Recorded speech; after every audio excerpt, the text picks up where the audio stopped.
Dearest Queen, you are mad. Giving me a palace. It is a monstrous extravagance, Mrs. Morley. We are at war. We won. Oh, it is not over. We must continue. Oh, I did not know that. The Queen is an extraordinary person. They were all staring, weren't they? I can tell even if I can't see, and I heard the word fat, and ugly. No one but me would dare, and I did not. She's been stalked by tragedy. Everyone leaves me. He dies.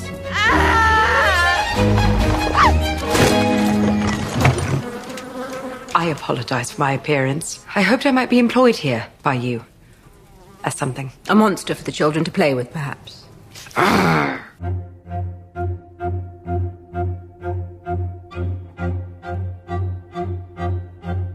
Chegava aos cinemas no dia 24 de janeiro de 2019 o filme A Favorita. O filme aí de época que trouxe a Olivia Colman, a Rachel Weisz e a Emma Stone nesse drama histórico muito interessante, com um budget aí de mais ou menos 15 milhões de dólares. Esse filme foi feito, um budget relativamente baixo, é o filme mais barato que a gente tem hoje aqui, né, nesse podcast. Lembrando que Green Book foi feito com 23 milhões, Vice foi feito com 60 milhões e A Favorita com 15, ou seja, é um filme... Ou seja, não precisa de tanto dinheiro assim pra fazer bom filme. Pois é. Nossa, eu fiquei surpresa, porque filme de época costuma ser caríssimo. Não sabia que tinha custado tão pouco. Exatamente. E aí, outra coisa interessante é que o filme está tendo uma receita mundial bastante interessante também. Ele já faturou aí cerca de 76 milhões de dólares e é um filme dos de hoje, né, que a gente está falando. É o filme que está concorrendo em mais categorias no Oscar desse ano. Ele concorre a melhor filme, melhor direção, melhor atriz, melhor edição e montagem, 2 vezes, né, com 2 atrizes e melhor atriz coadjuvante, com a Emma Stone e com a Rachel Weisz, e também tem melhor figurino, melhor design de produção, melhor fotografia, melhor roteiro original e melhor figurino. Ou seja, é um filme que realmente está aí permeando várias categorias importantes do Oscar e que tem nomes importantes por trás dele, né, Dan? Eu nem ousei falar o nome do diretor, que é o Yorgos Lanthimos. Yorgos Lanthimos. Eu acho que como fala, a sílaba tônica é no Lanthimos. Yorgos Lanthimos. Lanthimos, ótimo. Dani, diz pra gente então, além do Yorgos Lanthimos, além aí da Olivia Colman, Emma Stone e tal, quem mais que compõe a ficha técnica desse filme? Então, esse filme tem roteiro da Deborah Davis e do Tony McNamara. O Tony McNamara basicamente é um roteirista que fez muitas séries e ele serviu basicamente para dar aquele arremate final, porque o roteiro original da Deborah Davis, eu não sei detalhes da história, mas ela é o primeiro roteiro da vida dela. É um roteiro que ela escreveu há muito tempo por conta de pesquisas históricas, né, que ela desenvolveu como historiadora, enfim, com o trabalho dela. E aí esse filme foi recuperado. O Yorgos Lanthimos provavelmente, ou os produtores do filme, pelo menos, colocaram um roteirista com mais experiente para botar lá, dar aquela arrematada, né, deixar ele redondinho e tudo mais. E aí, enfim, tem esses nomes aí. A montagem desse filme é do Yorgos Mavropsaridis, que fez a montagem de todos os filmes do Yorgos Lanthimos. É grego e me faz pensar quantos Yorgos devem existir na Grécia. Exatamente. Deve ser o João da Grécia. Exatamente. Deve ser algo equivalente. A fotografia do filme é do Robbie Ryan, que fez fotografia de filmes como O Docinho da América e Os Meyerowitz. E no elenco, Olivia Colman, Emma Stone, Rachel Weisz. Aí tem também o Nicholas Hoult, o Joe Alwyn e o Mark Gatiss, que fazem todos homens bananas, como todos os homens desse filme são bananas. Muito bom. Então temos aí esse filme A Favorita, um filme de época muito interessante para quem gosta, né, desses filmes que se passam lá nessa época de reinado. Temos aí uma rainha e tal. Diz pra gente aí, Carissa, sobre o que fala A Favorita, qual que é a sinopse desse filme? Bom, na Inglaterra do século XVIII, né, o filme vai mostrar a Sarah, que ela é uma duquesa e ela exerce a influência dela na corte. Ela é confidente, conselheira da rainha Ana, né? E enquanto elas estão lá vivendo e tendo várias questões políticas, chega a prima da Sarah, que é a Abigail, que é interpretada pela Emma Stone, e ela dá um emprego para essa prima dela como criada. Só que aí, com o passar do tempo, a Abigail vai se tornando uma queridinha da rainha Ana, né? Da Anne. E aí, assim, a partir daí vira um jogo de poder, né? Entre a Sarah e entre a Abigail. E, assim, é um jogo de poder bem interessante porque tem a cara do Lanthimos, ou seja, tem muita coisa bizarra e um quê de... uma influência de surrealismo ali. Mesmo num filme de época. É verdade. E mesmo sendo o filme mais, não sei se tá o melhor termo, mas o filme mais comportado do Lanthimos. Não, né? Com certeza é o filme mais comportado dele. Os filmes gregos dele são assim, tipo, quanto mais hollywoodiano ele fica, mais comportado ele fica. Agora eu queria saber de vocês, né, meninas aqui desse podcast, porque assim, ao terminar de assistir o filme, eu me deparei com o seguinte sentimento, eu falei assim, finalmente uma história onde a gente tem... Todas as grandes protagonistas do filme são mulheres, né? Eu gostei muito do fato do filme ter essa questão, assim, da luta pelo poder, tudo, né? Assim, toda essa questão, mas justamente com esse olhar pro feminino, né? Porque, assim, elas são artilosas, como o Dani falou, todos os personagens masculinos são mais bananas nesse filme e tal, não tem nenhum personagem muito... assim, carismático, significativo. Talvez. Significativo, exatamente. E aí, assim, a gente percebe justamente essa questão, né? Que é um filme construído de uma forma que as pessoas poderiam olhar e falar assim, mas nessa época era o rei que mandava, nessa época as mulheres não tinham tanto poder assim e tal. Mas não é bem assim, a própria história mostra que não era bem assim. Então eu queria primeiro saber de vocês, o sentimento de vocês perante a gente finalmente ver uma história, um filme, né? De uma história nessa época de reinados e tal, na Inglaterra e blá blá blá, mas com esse foco nas mulheres e sem ter aquela base sexualizada, né, que os filmes antigos tinham, né? Só um parênteses, esse ano eu ainda não vi, mas um filme que teve algumas indicações foi o Duas Rainhas, né, que também tem essa pegada de ter duas mulheres muito poderosas disputando poder e tudo mais, mas enfim. Uma coisa, a rainha Anne, ela foi a última da sua linhagem, né, enfim, ser rainha, mas apesar dela estar no poder, o filme mostra isso, é que de fato ela não tinha tanto poder assim.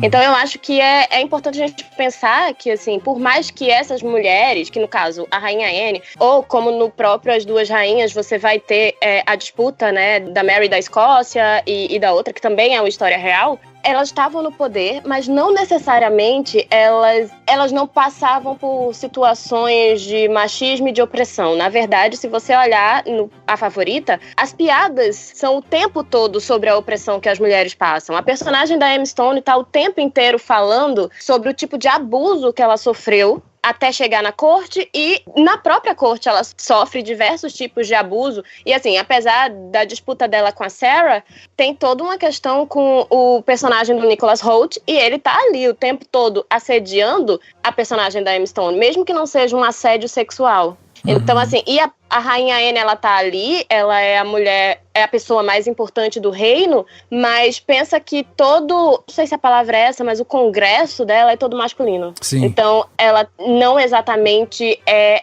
a pessoa que tem o cargo mais alto, mas não necessariamente todas as decisões. Não é porque ela tá ali que, assim, ela não sofre a opressão. Eu vejo assim, que pra eu me sentir representada por um filme, né, bem representada, eu não necessariamente preciso que as mulheres tenham poder. Eu gosto que elas sejam bem construídas, que elas sejam realmente humanas. E eu acho que o filme faz isso. As personagens, inclusive acho que o grande mérito do filme está na construção das personagens. Eu acho que rola esse jogo de opressão que a Carissa falou mesmo. E eu acho engraçado e empoderador o quanto essas mulheres aprenderam a subverter isso. Então, tipo, a Rachel Weisz tem um congresso na mão ali, ao mesmo tempo que ela tem que fingir, né, as aparências e tal. Mas quem manda na bagaça é ela. A rainha só obedece. E a Emma Stone, por via dessa série de abusos, aprendeu a como não só não se deixar ser manipulada por homens, mas a fazer o reverso, né? A manipular os homens também, que é o que ela faz. O personagem do Nicholas Hoult está o tempo todo tentando manipular ela e ela subverte, é ela que manipula ele. Então eu gosto de como o filme trata não só as personagens femininas que são bem construídas, mas como ele trata relações de poder. E algo que eu acho importante, assim, eu não acho que filmes que são só porque tem mulheres como protagonistas, eles precisam ser sobre o universo feminino. Assim como filmes que têm protagonistas masculinos não são, em sua maioria, centrados no universo masculino, eles contam histórias. Então, eu acho isso importante também, sabe? Não precisa só gerar em torno do universo feminino. Ele precisa contar boas histórias conduzidas por mulheres bem construídas, assim como temos boas histórias conduzidas por homens bem construídos. Mas também, assim, o que é o universo feminino, sabe? Eu acho que geralmente a gente acaba colocando numa caixinha o que é de mulher, sabe? Acho que o filme conta a história de mulheres e não tem isso de o que é o universo feminino e o que não é, sabe? E eu acho interessante como ele consegue colocar o relacionamento das mulheres e, assim, você tem ali relacionamentos, inclusive tem relacionamento amoroso entre elas e numa época que a gente não costuma ver tanto filme que retrate isso, assim. E talvez acontecesse muito mais do que as pessoas imaginam. Então, é interessante. E eu acho interessante como o filme usa coisas como simbolismo, como os coelhos, sabe? Pra representar as perdas da Rainha Anne e enfim. Eu gosto de como o filme, ele se vale... Nem tudo é tão óbvio. O que eu queria dizer de universo feminino é que, assim, o gênero não é o principal sobre o filme, sabe? É claro que teria um outro impacto, mas se você substituísse as 3 personagens femininas por 3 personagens masculinos, na narrativa, de uma maneira geral, não haveria mudança, sabe? Elas não necessariamente precisam ser mulheres, mas elas são, e isso torna o filme mais rico, na minha opinião. Obviamente, porque isso acaba abordando o poder de uma forma que a gente não tá acostumado a ver, né? E é legal como o filme subverte várias coisas, né, assim, aos pouquinhos, né? A próprio jogo de sedução entre a Abigail e o cara lá que ela acaba, né, casando com ele, é justamente, né, aquela coisa do tipo, ela tá se aproveitando pra ter algo que ela buscava, né, que é um título, uma nobreza, algo pra sair da origem, né, que ela teve de alguém que seria muito pobre se, né, continuasse onde estava antes e tudo mais. Existe um jogo que você vê mesmo, na cena mesmo, é legal como é, tipo, ele tenta assustar ela, mas daí ela já reverte e tem ele na mão e tudo mais e cria isso. Então eu acho que é interessante isso, como o filme também, enfim, tem uma cena lá que eles estão na suposta lua de mel, que é justamente isso, tipo, ele subverte de uma maneira algo que poderia vir a ser algo abusivo por parte do homem, o filme dá uma virada e o poder tá nas mãos da Abigail e ela consegue usar esse poder em favor dela, né, pra usar esse homem e todo mundo que ela tenta usar o tempo inteiro pra enfim, conquistar o poder que ela tá tentando alcançar, né.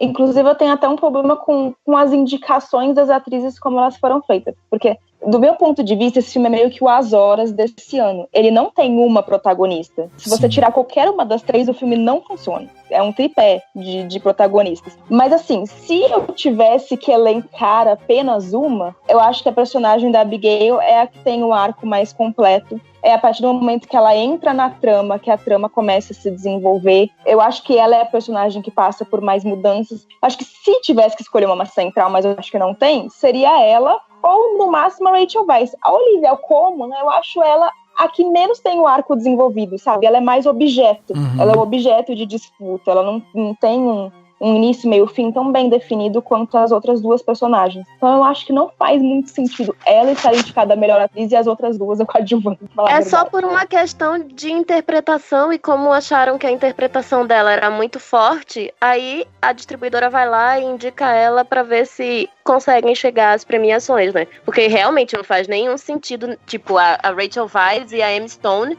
como coadjuvantes. E no fim, em algumas premiações, a Rachel Weisz tá levando. Mas então é só pra ter mais chance, eu acho, de ganhar prêmio. É o Viola Davis no Fences, eu acho, que esse ano. Tipo, aquela mulher não é coadjuvante de jeito nenhum, mas enfim, ela lá pra ela ter chance. Nossa, Sim, perfeito. exatamente. Eu também acho. Aliás, essa é a grande questão, né? Porque, como a Carissa falou, tipo, é uma questão muito de interpretação. Como ela tem os roupantes lá de desespero e de, sabe, ela tem a parte sensível dela é muito mais aflorada, né? Da Olivia Colman. Então, tipo, vamos colocar ela como atriz, porque ela é quem tem mais essa carga dramática. A Rachel Weisz, ela e a Emma Stone, elas têm uma interpretação mais contida nesse sentido. Elas são mais estratégicas, são mais frias, né? É outro tipo de interpretação. Então, realmente, é uma questão estratégica de quem, né, escreveu esse filme lá na academia para tentar levar mais prêmio. Agora, uma coisa que eu gostei muito do filme é o seguinte, a primeira coisa que eu gosto nele é justamente a parte de som desse filme. Eu achei, assim, muito boa a questão sonora do filme, apesar dele não estar concorrendo em nenhuma categoria de som, né? Mas eu achei ótimo, principalmente quando ele tem aquelas batidas repetidas, assim, que torna tudo mais tenso, sabe? Então eu gosto muito dessa questão, como que ele imprime um ritmo no filme que ele vai te levando na trama de uma maneira muito intensa. Outra coisa que eu achei interessante também no filme é justamente como ele subverte os personagens, né? Eu achei muito legal que não existe um personagem bom e um personagem ruim. São todos personagens muito multifacetados, assim. Então, se a gente parar para pensar nos filmes que a gente falou hoje, no Green Book, no Vice e tal, no Green Book a gente tem claramente os heróis, a gente tem personagens que sabe, que são os personagens bons ali e tal. Eles não têm essa camada ruim ou sabe, uma outra camada dos personagens. Eles têm defeitos, mas não são maus. Acho que é exatamente. Isso, no Vice é o oposto, né? A gente tá contando praticamente a história de um anti-herói, assim, vamos dizer. O cara que tentou, de alguma forma, ser um herói da nação por vias tortas, né? Aqui não. Aqui, em um determinado momento, você tá odiando a personagem da Rachel, né? Que é Lady Sarah. Aí depois você passa a ter um pouco de dó dela, porque você percebe que ela foi completamente ludibriada ali e tal pela Abigail, que é a personagem da Emma Stone. Daí depois você fica simpático a Abigail e depois você fica com ódio dela. Sabe, a cena que eu acho que mais ilustra isso é justamente a Abigail pisando no coelho, sabe? Tipo, ela se transformou completamente ali pra gente. E talvez aquela seja a faceta real dela. E isso eu achei muito legal, assim, como que a gente vai tirando as camadas dos personagens. E ela não estava sendo vista, né? Assim, ela não sabia que estava sendo vista. Então, é quase como assim, é o que ela pode fazer, porque no resto do tempo ela tem que se fingir de boazinha, ainda mais que ela já tá no momento que ela tá só convivendo com a rainha. Então ela tem que ser a que vai massagear os pés. O que eu acho engraçado é que todo mundo cita essa cena do coelho pra falar que ela é ruim, sendo que, gente, ela derrubou uma mulher do cavalo e quase matou um ser humano. Sim. Isso é pior do que pisar no coelho, sabe?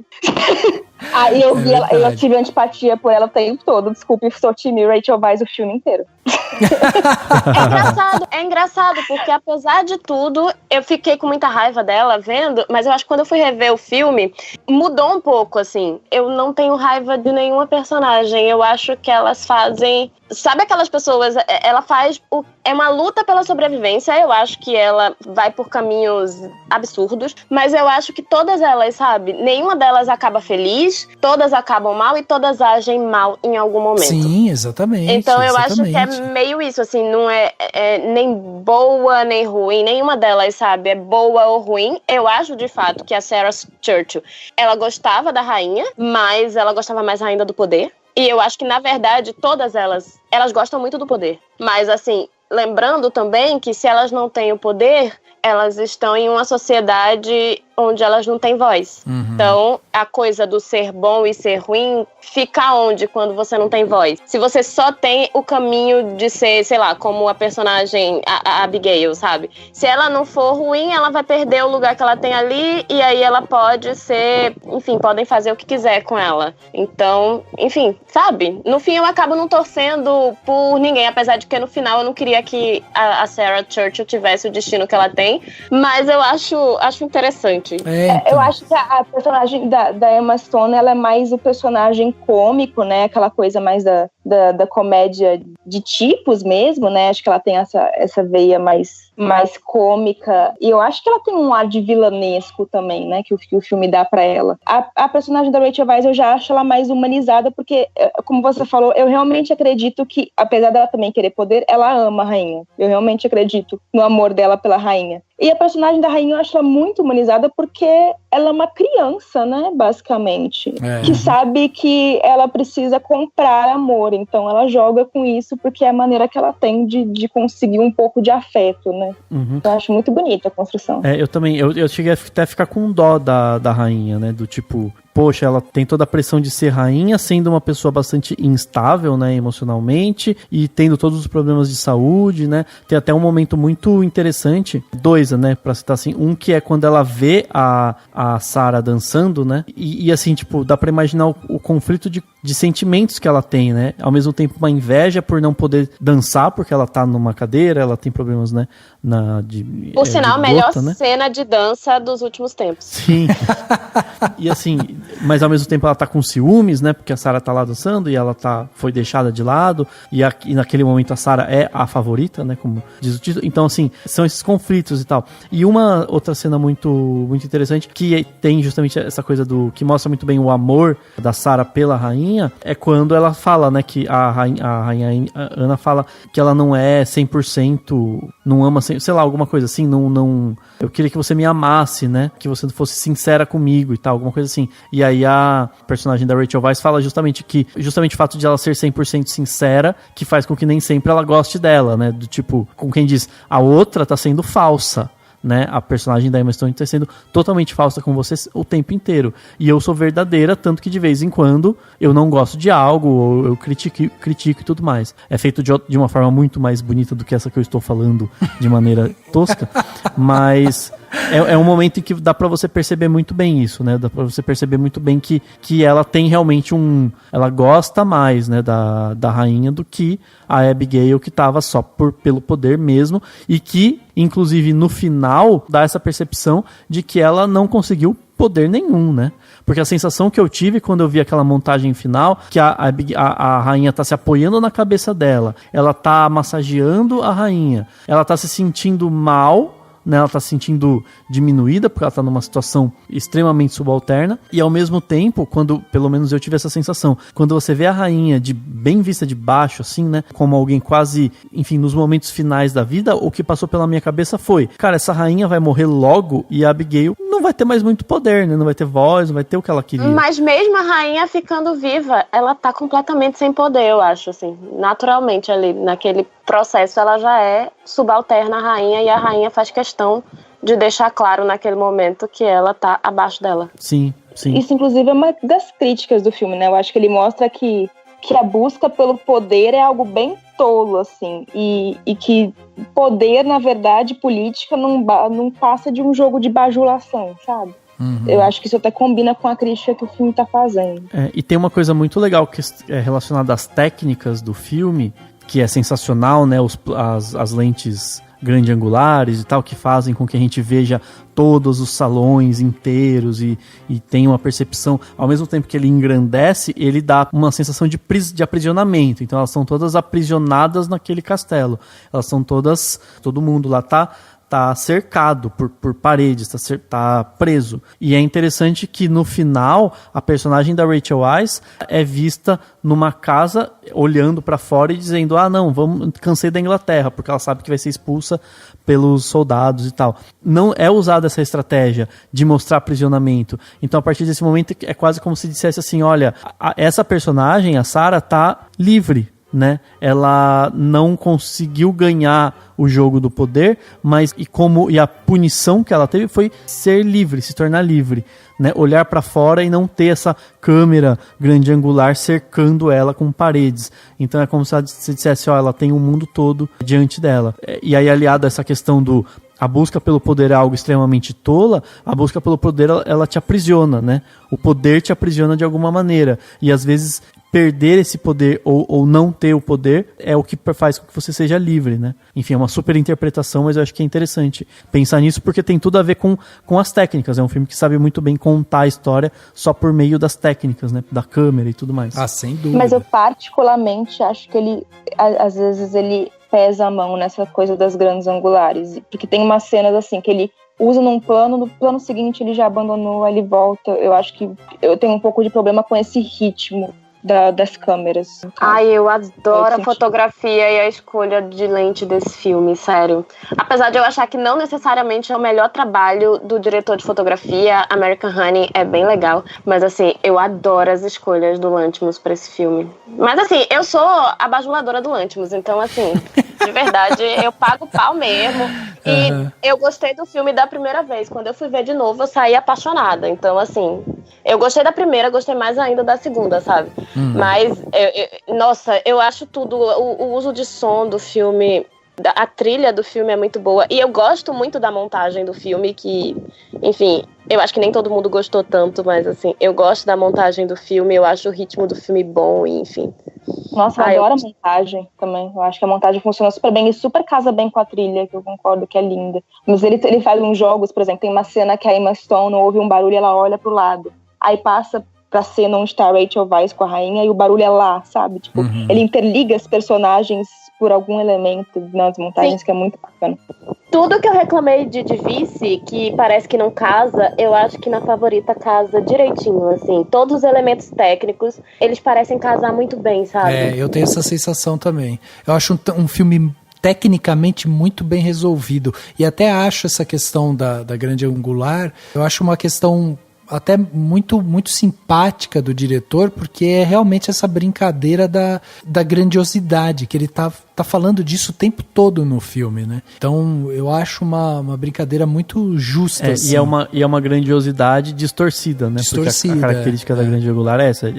Se torna tudo grande, mas se distorce. E é como elas estão vivendo, né? Como os personagens todos estão vivendo, né? Eu acho. Que é até uma coisa assim, teve uma amiga minha que tava dizendo que ela gosta demais do Lanthimos e ela diz, esse filme, se fosse de outro diretor, eu ia amar. Mas como é do Lanthimos, eu achei ele pouco louco. E aí eu disse, eu entendo, mas pra mim não funcionou assim. Eu acho ele mais palatável mesmo do que os outros filmes dele. E é como eu disse, assim, quanto mais... tipo, ele fazia os filmes em grego, ele tinha uma coisa, e aí ele foi fazer o Lagosta, e já em inglês, né? E já é um pouco mais palatável do que, sei lá, Alps. Uns filmes dele da época que ele fazia filme em grego. E a Favorita é muito mais palatável do que o Sacrifício do Cervo Sagrado ou o próprio Lagosta, eu acho. Mas, sim, assim, é um cara que... Tudo bem, a gente não... O surrealismo, por exemplo, a gente não usa... Não existe mais essas vanguardas, mas eu acho que ele bebe um pouco do surrealismo. E eu acho que mesmo nesse filme... que o roteiro não é dele, então é um pouco mais tradicional, mas ele coloca as características dele. Então eu acho que até o uso da grande angular, sabe, pra dar essa distorção, porque é um filme de época, mas é um filme de época totalmente estilizado, e até a cena de dança que foi comentada aqui, né, que a rainha olha e tal, aquilo não é uma dança da época. Não é. É uma dança completamente absurda. E aí, o próprio roteiro, os diálogos, assim, eu acho que o filme tem diálogos assertivos, com críticas bem fortes, mas assim, aquelas pessoas, se aquilo fosse pra ser realmente fiel à época, elas nunca diriam aquelas coisas. Exato. Sabe? Porque não é da época. Então eu acho que a coisa da grande angular e do exagero é totalmente proposital, sabe? E funciona no tipo de história que o diretor tá tentando contar. Eu acho que, inclusive, é uma forma dele colocar a mão dele num roteiro que não foi feito por ele. Que os outros filmes dele são roteirizados por ele, né? Eu não conheço, pra falar a verdade, eu não conhecia muito bem a carreira do Lanthimos, não. Mas sempre ouvi que ele tem essa fama dos filmes esquisitos, tudo. E eu confesso assim, quando é só o estranhamento, quando é só o esquisito, ou quando é só pela estética, eu não gosto, assim. Por exemplo, eu tenho um problema com Wes Anderson, que eu acho que são filmes, nossa, esteticamente lindos, mas acabam, eles não me falaram absolutamente nada, eles não me tocaram de forma nenhuma. Então eu tenho um problema quando é só a estética pela estética, só o filme pelo filme, tudo. Mas eu acho que, eu concordo com a Clarice, que eu acho que funciona aqui a estranheza para mostrar a surrealidade que é essa vida na corte, né? O quanto essas pessoas estão desconectadas da realidade, porque a gente tá vendo a nobreza ali, mas pensa que lá fora o mundo tá em guerra, sabe? As pessoas estão passando fome e aquelas pessoas estão no mundo surreal. Então eu acho que super funcionou para mostrar essa surrealidade. Sim. Um exagero, que eu acho que eu entendo a função, mas eu acho um pouco exagero, são os capítulos com títulos engraçadinhos, que eu achei meio tipo, ai, ok. Eu não tem muita função narrativa esses capítulos com títulos engraçadinhos, mas tudo bem. Isso aí. Bom, a gente falou aqui, né, de A Favorita. Obviamente que daria para falar muito mais tempo sobre esse filme, mas a gente precisa dar nossas notas para ir para o nosso plano detalhe. Então dessa vez vou começar aqui com o Dani, para o Dani dar suas notas. Dani, que nota você vai dar para A Favorita? O cara das notas quebradas. A Favorita, pra mim, é um dos melhores dessa temporada aí do Oscar. Já falei aqui, né, no podcast, acho que no anterior, comentei que se eu tivesse que escolher quem ganharia o Oscar desses indicados aí, eu daria o Oscar pro Infiltrado na Clã. Se não tivesse Infiltrado na Clã, eu daria pra A Favorita. Pra mim é um filme tecnicamente impecável, pra mim funcionou totalmente. Não é um filme, tipo, né, hiper, mega comercial, assim. Eu entendo que muita gente talvez assista e ache ele esquisito e não goste, né, um grande público talvez, mas é um filme que, assim, que tem uma riqueza muito grande de elementos que faz com que ele seja nota 5. 5, olha aí, o Dani. Nossa. Eu dei nota 5 também pro Infiltrado, então é uma diferença aí só conceitual, assim, entre os meus favoritos. Legal, show de bola. Tá aí, nota 5 então que o Dani trouxe pra gente. E você, Larissa, que nota vai dar pra A Favorita? Então, eu gostei muito, eu assisti ele no cinema e eu lembro que eu saí da sala extremamente impactada, assim, porque realmente, tecnicamente, ele é incrível. Mas com o tempo, e as personagens muito bem construídas também, que é algo que eu amo quando o filme tem bons personagens que eu acredito, que eu compro a ideia. Mas, eu não sei, com o tempo o filme foi perdendo um pouco da força pra mim. Não sei se foi essa coisa da superficialidade do tema dele, que é tema dele, acabou me atingindo e com o tempo ele não teve o mesmo impacto que teve quando eu saí da sala de cinema. Não é o meu favorito, meus favoritos são Roma e Infiltrado na Clã, mas é um filme que eu acho tecnicamente muito, muito bem feito. Então eu vou dar aí nota 4. 4, tá aí, muito bem. Nota justa da Larissa. E você, Carissa, qual que vai ser a nota de A Favorita? A minha opinião sobre o filme é muito parecida com a do Daniel. Eu acho o filme impecável. E, assim, eu realmente, como eu disse, eu sou uma fã do Lanthimos. E eu tô, tipo, extremamente feliz de ver ele fazendo... Enfim, mais gente vendo o trabalho dele. Eu acho que ele é um dos melhores diretores que tem, assim, dos jovens diretores, apesar dele ter mais de 40 anos. Eu acho jovem. E eu acho ele muito bom. E eu acho que ele é muito... Ele tem características muito próprias e são características que pessoalmente me agradam, mas mais do que isso, eu acho que ele é competente, sabe? Ele trabalha... Tecnicamente, os filmes dele são bem feitos, ele tem temáticas que são interessantes e que eu acho que o estranhamento dos filmes dele não são única e exclusivamente pelo estranhamento. E, pra mim, o filme ficou quando... Depois de eu terminar de ver, ao invés dele ir diminuindo a força, eu acho que a força do filme aumentou em mim. E, enfim, minha nota vai ser 5. É meu filme favorito de todos os indicados ao Oscar, seguido de Infiltrado na Clã, que parece que todo mundo ama, né? Pois é.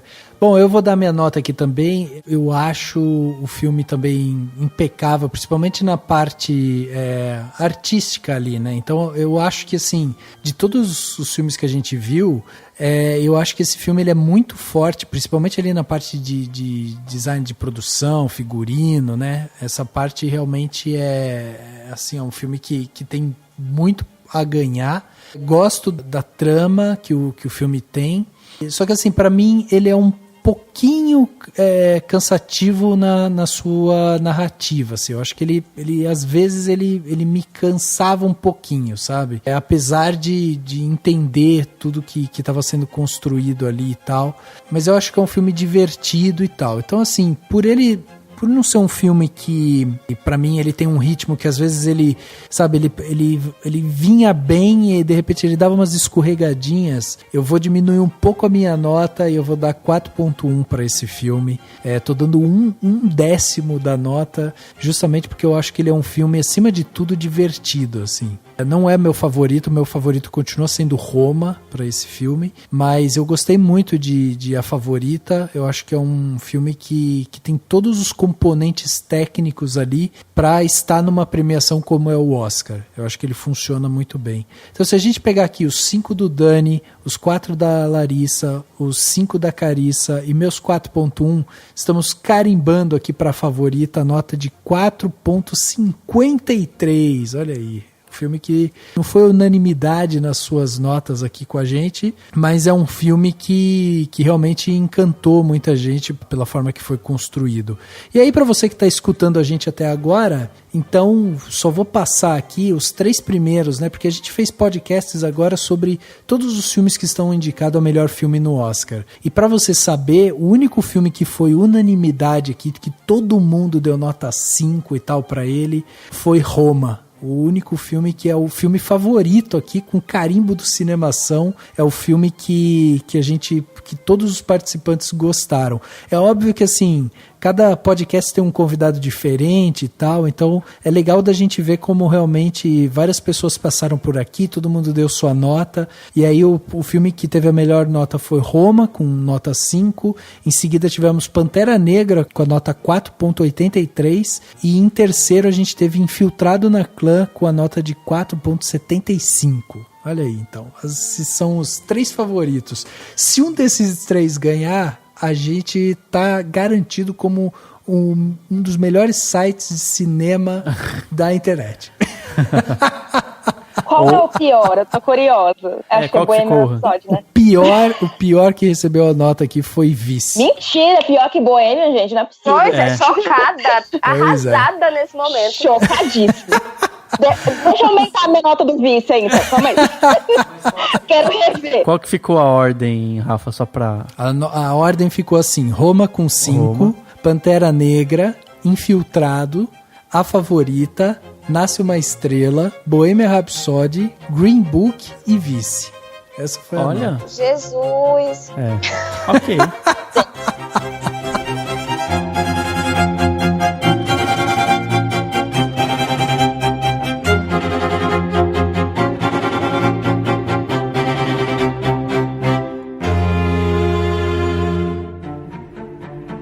Dicas para a sua semana? No Plano Detalhe.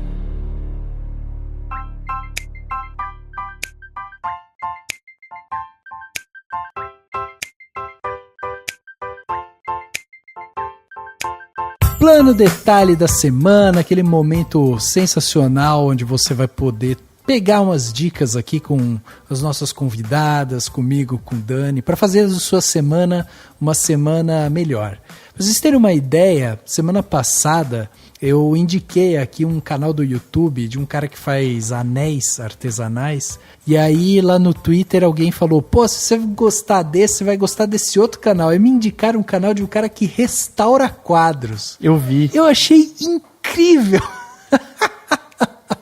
E aí, porra, já vai virar um plano detalhe futuro, mas depois eu falo sobre ele. Dani, vamos começar com você hoje, o plano detalhe, porque esse é um dos melhores momentos desse podcast. Então diz pra gente, Dani, o que você trouxe pra gente? Seguinte, o primeiro plano detalhe, na verdade, é uma participação minha num outro podcast, e que é muito legal, porque se você tá sentindo falta de um bolão do Oscar, eu participei do bolão do Oscar lá do Cappuccino Cast, que fica dentro do portal do Bookstime Brasil.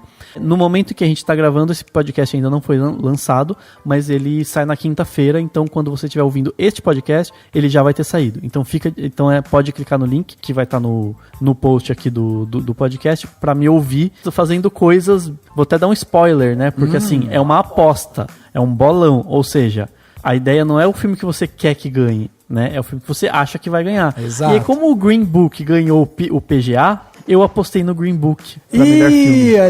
Olha aí. Então, Criando assim, inimizade pior que eu acho, com a Carissa aqui. Não, mas o pior é que eu acho que ele vai ganhar, eu não vou ficar nada feliz, mas, enfim. Eu acho que ele é o Crash desse ano, hein? Pode ser, verdade. Bem Aí isso o mesmo. pessoal de Crash vai deixar de ser. Vão deixar de fazer piada com eles. Vão fazer agora com o pessoal do Green Book. O pessoal do Crash tá torcendo muito pra que Green Book ganhe. Bem isso, mas, enfim, se bem que já teve até Shakespeare apaixonado e tudo mais, né? Vou indicar rapidinho também um filme que tá com algumas indicações ao Oscar e que quando eu vi eu falei, vou botar na minha lista do Plano Detalhe, isso foi no começo do ano, então fica aí pra quem puder, pra quem ainda não viu, pra quem tá nessa corrida de falar, putz, quais os filmes do Oscar que eu ainda não vi? A Balada de Buster Scruggs, que é sensacional, né? Faroeste, com várias histórias, super, uma mais legal que a outra, dos irmãos Coen, sensacional, maravilhosa. Minha história preferida é do Homem Buscando Ouro, achei espetacular aquilo lá, até pelas imagens, enfim. Mas sério, tem a canção lá super legal que eu acho que merecia o Oscar de melhor canção, não vai ganhar nunca da Lady Gaga, mas tudo bem. E enfim, são várias histórias, né, no Faroeste que mostram muito a morte, falam muito sobre isso, entre outras coisas. Filmaço. E por último, rapidinho, no podcast Pistolando, que é um podcast excelente, tem um episódio que chama Colonizados e Colonizadores. É o episódio 12 do podcast Pistolando. Vou deixar a dica aqui, quem quiser um podcast, basicamente ele fala sobre o ponto de vista do estudo da história a partir dos colonizadores e como a gente estuda história, né, com H maiúsculo, sempre do ponto de vista, enfim, não dos colonizadores, né, a gente estuda sempre do ponto de vista dos colonizadores e aqui eles falam sobre como contar e discutem do ponto de vista histórico e com pessoas que entendem muito do assunto sobre a importância de entender a história do ponto de vista do colonizado. Então, um podcast excelente. Aí fica a dica para quem estiver procurando um podcast para ouvir aí no busão. É isso. Show de bola, tá aí. Então, todos os links, tudo que a gente tá falando vai estar aqui no post desse podcast, tá? Então, se você não conseguiu anotar as coisas, entra no post desse podcast lá no cinemação.com, clica no link, dá um page view pra gente, já vai estar de ótimo tamanho. Carissa, e você? O que você trouxe pra gente de Plano Detalhe pra essa semana? Então, eu vou indicar uma série que só tem a primeira temporada, mas se tudo der certo vai ter 4, que é My Brilliant Friend. É uma adaptação de 4 livros da autora Elena Ferrante, e aí eu vou indicar tanto a série quanto os livros. E é uma série italiana, enfim, são 8 episódios, e ela vai ser toda influenciada no neorrealismo italiano, porque ela vai se passar na década de 50, então toda a estética da série parece com os filmes italianos dessa época, só que, tipo, é super... A forma que a série passa, ela não é cansativa, e ela vai contar a história de 2 meninas, assim, da infância até a vida adulta, e ela é logo depois da guerra, né? E vai mostrar as questões de violência enquanto elas vão tentando, tipo, sobreviver. E o livro é uma das coisas mais maravilhosas que eu já li na minha vida, e a série é tão maravilhosa quanto. É uma série bem diferente do que... pelo menos do que eu tô acostumada a ver, e de quem assiste série americana ou filme americano, é bem diferente. Mas é bem bonita e tem interpretações maravilhosas. É tudo, tipo, tudo é perfeito nessa série, tudo é maravilhoso. E o livro é muito bom também. Link aqui no post também. E você, Larissa, o que você trouxe pra gente? Então, como eu não sou muito criativa, eu vou indicar coisas do Oscar, que é a maratona que eu tô no momento. Vou indicar alguns filmes que eu acho que foram um pouco injustiçados na quantidade de indicações.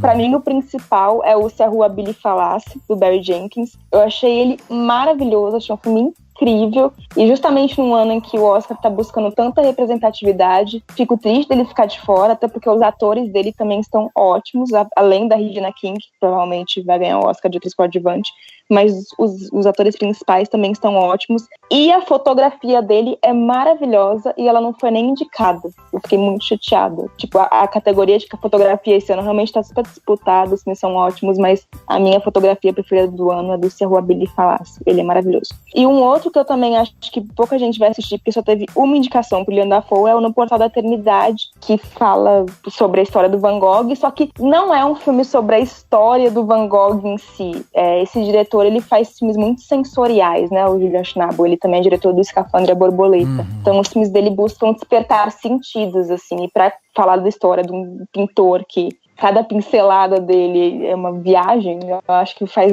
muito sentido a maneira como ele escolheu narrar a história. É bem bonito o filme. É bem diferente, assim, mas é bem bonito. E já que falamos no início de filmes dirigidos por mulheres, por mais que eu tenha um outro problema com o filme, mas eu acho que ele merecia 2 indicações que ele não recebeu, é o Você Nunca Realmente Esteve Aqui, da Leni Rienzi, que ele é muito bem dirigido, a direção dela com certeza é melhor que a direção do Adam McKay, então dá pra substituir aí fácil. E a indicação pro Joaquin Phoenix também, que tá incrível no papel. Então, ficam aí as dicas. Caraca, você falou de várias coisas super interessantes aqui.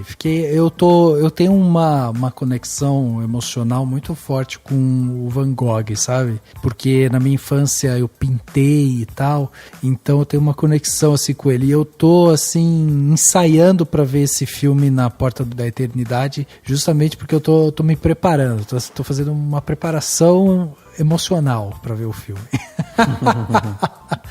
É preciso. É, demais. Então tá aí as dicas da Larissa, cara, sensacional. Todos os links vão estar aqui. E eu tenho também um plano detalhe, vou trazer um só, não vou dar mais que um dessa vez. É um podcast. Talvez a gente já tenha indicado ele aqui, mas de qualquer jeito eu vou indicar ele de novo, porque desde o ano passado, eu, como várias outras pessoas, provavelmente, né, começaram a mergulhar cada vez mais nesses assuntos de política e tal. E aí, na busca por ideias, por conceitos, por notícias que fizessem parte daquilo que eu acredito também, eu encontrei o Foro de Teresina, um podcast que é lá da revista Piauí, e eles fazem um podcast, não tem exatamente uma frequência assim, mas eles lançam novos episódios todas as quintas-feiras, lá pelas 17 horas. Eles falam isso, mas às vezes eles dão uma falhadinha. De qualquer forma, o podcast ele é apresentado pelo Fernando de Barros e Silva, pelo José Roberto de Toledo e pela Malu Gaspar. Eu acho sensacional a forma como eles abordam os assuntos. Eles dividem um podcast não é um podcast longo, é um podcast mais curto, e eles dividem o podcast geralmente com 3 temas. Então, para você ter uma ideia, o último que saiu aí semana passada foi a fritura do Bibiano, a matança no Rio e os inimigos na Amazônia. Então eles dividem em 3 blocos, falam sobre esses 3 assuntos e aí eles ficam lá discutindo, trazem áudios, notícias e tal. Eu acho eles muito embasados no que eles falam, eles são muito empáticos no que eles falam. Eu acho um podcast muito didático. Muitos podem escutar e falar, mas é um podcast mais voltado para a esquerda e tal. Eu não acho, eu acho que é um podcast muito ao centro, assim, que óbvio, né? Ou seja, quem é de direita vai achar que é de esquerda porque tá à esquerda dele. Isso, exatamente isso que eu ia falar. Então, não tem muito jeito. Reinaldo Azevedo é comunista, pelo amor de Deus. Pois é. Então, assim, fica a minha dica aqui pro Foro de Teresina, para quem quiser se informar mais com opiniões bem embasadas de jornalistas importantes do nosso país. E eu acho que vale muito a pena quem quiser escutar mais um podcast aí. Esse é um ótimo podcast, fica a minha indicação para ele.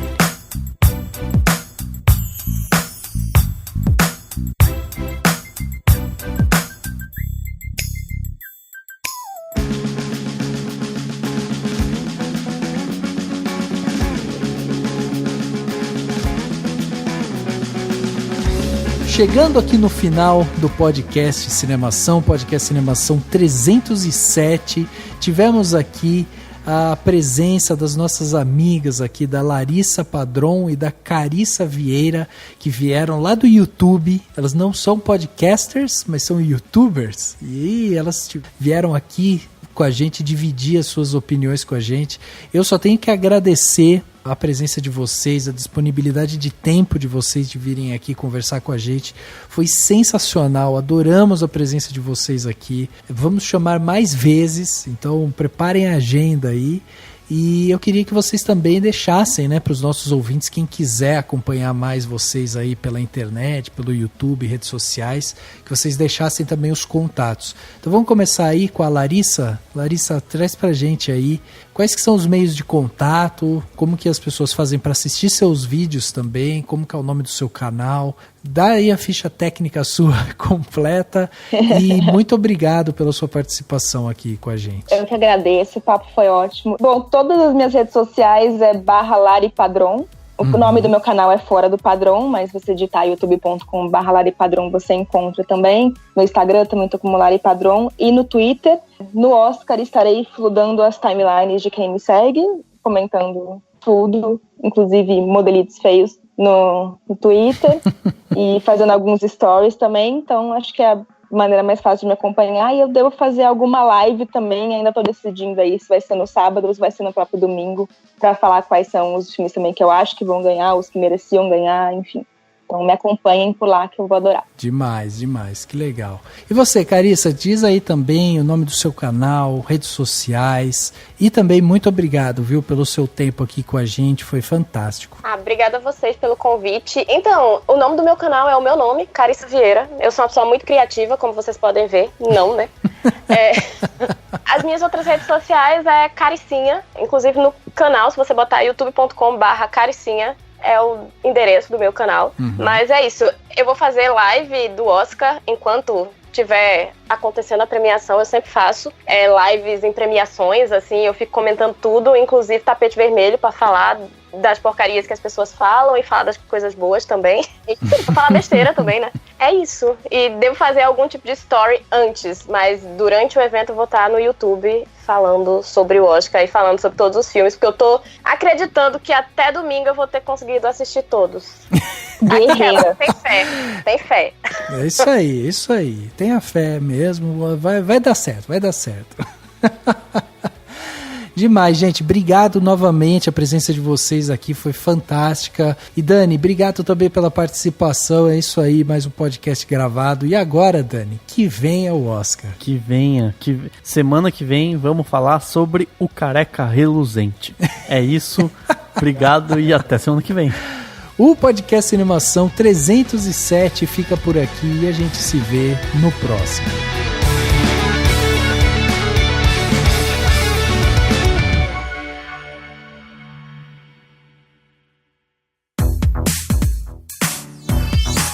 Esse podcast foi editado pela Isso Aí Design. Tudo isso é forma com função. É design estratégico. É isso aí.